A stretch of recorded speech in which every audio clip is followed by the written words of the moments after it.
Hello dears, welcome to life motive. ഞാനിന്ന് വന്നിട്ടുള്ളത് റിലേഷൻഷിപ്സിലുണ്ടാകുന്ന പൊസസീവിനെ കുറിച്ച് ഡിസ്കസ് ചെയ്യാനായിട്ടാണ്. ഹ്യൂമൻ റിലേഷൻഷിപ്പിലുണ്ടാകുന്ന പൊസസീവ്നെസ് എന്തൊക്കെയാണ്? ഒരാളുടെ ശ്രദ്ധയും താല്പര്യവും നഷ്ടപ്പെടുമോ എന്ന ഭയമാണ് അയാളെ വൈകാരികമായി നിയന്ത്രിക്കാനുള്ള ശക്തമായ ആഗ്രഹം ജനിപ്പിക്കുന്നത്. പലരിലും കാണുന്ന തിരിച്ചറിയപ്പെടാതെ പോകുന്ന സ്വഭാവ വൈകല്യമാണിത്.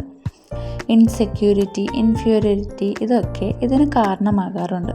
മറ്റുള്ളവരുടെ അംഗീകാരത്തിനായി സ്വയം സമർപ്പിക്കപ്പെടുന്നതിലൂടെ നിരവധി ദുരിതങ്ങൾ നേരിടേണ്ടി വരുന്ന ഒന്നുകൂടിയാണിത്. അവരവരെ സ്വയം അംഗീകരിച്ച് സ്നേഹിക്കുക. സ്നേഹവും പരസ്പര ധാരണയുമാണ് ഏതൊരു ബന്ധവും മുന്നോട്ട് കൊണ്ടുപോകുന്നത്.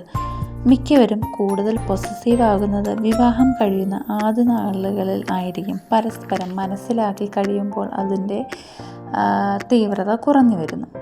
കാലമെത്ര കഴിഞ്ഞാലും അമിതമായി പൊസസീവ് ആവുക എന്നത് ഒരു രോഗാവസ്ഥയാണ്. എന്തുകൊണ്ടും നല്ലത് സ്വയം പര്യാപ്തയാവുക എന്നതാണ്. നമ്മുടെ കുടുംബത്തിൽ നമ്മൾ മാത്രം നമ്മുടെ മക്കളെ സ്നേഹിച്ചാൽ പോരാ. നമ്മൾ സ്നേഹിക്കുന്നത് പോലെ തന്നെ മക്കളെ സ്നേഹിക്കാനും ലാളിക്കാനും ഒക്കെ ഗ്രാൻഡ് പേരൻസിനും അവകാശമുണ്ട്. എല്ലാവരുടെയും സ്നേഹം കിട്ടുമ്പോഴാണ് മക്കൾക്ക് എല്ലാവരുടെയും ഗുണം കിട്ടുന്നതും ലാളന കിട്ടുന്നതും നല്ല പൗരന്മാരായി അവർ വളരുന്നത്. ഓരോ ഫാമിലിയിലും വ്യത്യസ്തമാണ് അതിലെ ആളുകളുടെ സ്വഭാവവും. നമ്മൾ എല്ലാവരെയും സ്നേഹിക്കുക, ധൈര്യത്തോടെ മുന്നോട്ട് പോവുക, ഏത് സാഹചര്യത്തിലും കഴിയാൻ പഠിക്കണം. ഒരു ജീവിതം മാത്രം എല്ലാവരെയും സ്നേഹിക്കുകയും ബഹുമാനിക്കുകയും ചെയ്യുക. സമാധാനത്തോടെ നന്നായി ജീവിക്കുക.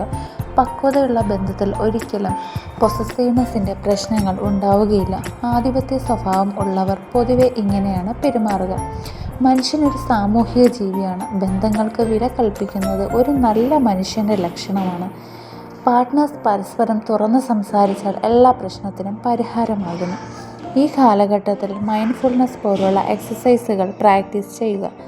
Every one is different. ഓരോരുത്തരും സ്നേഹം പ്രകടിപ്പിക്കുന്ന രീതിയും വ്യത്യസ്തമാണ്. സന്തോഷം തരുന്ന ഒരു റിലേഷൻ ആവണം ഹസ്ബൻഡ് ആൻഡ് വൈഫ് എന്നത്. സ്നേഹം കൂടി അത് പൊസസീവ് ആവുമ്പോൾ സ്നേഹം എന്നത് ഒരു വാക്കിൽ മാത്രം ആവുന്നു. അവിടെ ഈഗോയും കൂടി കയറിയാൽ ലൈഫിൻ്റെ ഭംഗി നഷ്ടപ്പെടുന്നു. നമ്മുടെ പാർട്ട്നേഴ്സ് എന്നും നമ്മുടെ ഹാപ്പിനെസ് ആയിരിക്കണം. ഒപ്പം നിൽക്കാൻ ശ്രമിച്ചാൽ നമ്മളും തിരിച്ച് ശ്രമിക്കും. അങ്ങനെ ഉള്ളിടത്ത് ആ റിലേഷൻ ഗുഡായിട്ട് മാറുന്നത്.